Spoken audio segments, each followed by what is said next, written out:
సంతానం లేదండి లింగన్న గారికి. ఏ కథ చూసినా వెనకట్లో పిల్లలు లేరు అన్న ఏడుపుతో ప్రారంభమయ్యేది. వెనకట్లో పిల్లలు పుట్టడానికి ఏడవాల్సి వచ్చేది, ఇప్పుడు ఆపటానికి ఏడవాల్సి వస్తున్నది. కారణమేమి?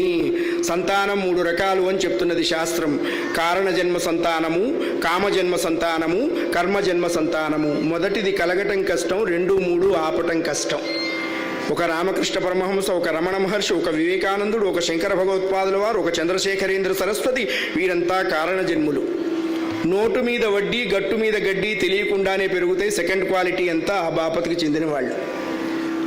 కడుపున పుట్టిన పిల్లలు శారీరక వైకల్యంతోనో మానసిక వైకల్యంతోనో పుడితే ఆ సంతానం వల్ల తల్లిదండ్రులకు లాభం లేదు సరిగదా. తల్లిదండ్రులు బ్రతుకున్నంతకాలం వాళ్ళ యోగక్షేమాలు చూస్తూ కృషించిపోవాలి. అది కర్మజన్మ సంతానం.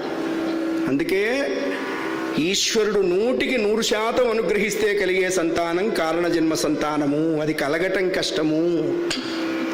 పిల్లలు లేరు, చాలా బాధపడ్డారు. పిల్లలు లేకపోతే ఏమయ్యా, ఆస్తి పంచుకోవడానికి అక్కర్లా. మనం ఏదన్నా మంచి పని చేస్తూ వెళ్ళిపోతే దాన్ని కొనసాగించడానికి కడుపున ఒకడు పుట్టాలి అని చెప్పేవాళ్ళు పెద్దవాళ్ళు. అందుకు మిగుల వంత చెందిన ఆ దంపతులు ఆ నేలకొండపల్లిలో వేంచేసి ఉన్న స్వామి పేరు సంతాన వేణుగోపాల స్వామి. మాధవానుగ్రహాన్ని కోరుతూ భగవద్ అనుగ్రహానికై అర్థిస్తూ చేసేదే తపస్సు అన్నారు. వాడి అనుగ్రహానికి ఎదురు తిరిగితూ చేసేదాన్ని తమస్సు అన్నారు. పరమాత్మను ప్రార్థిస్తున్నారు. చక్కని రాగం చారుకేశి రాగంలో చెప్పారు మా దీక్షిత్ దాస్ గారు. వెడితి కదా దేవా, వెడితి కదా దేవా, నిన్ను వినా, వెడితి కదా దేవా, నిన్ను వినా, గోడు దీర్చు దొరని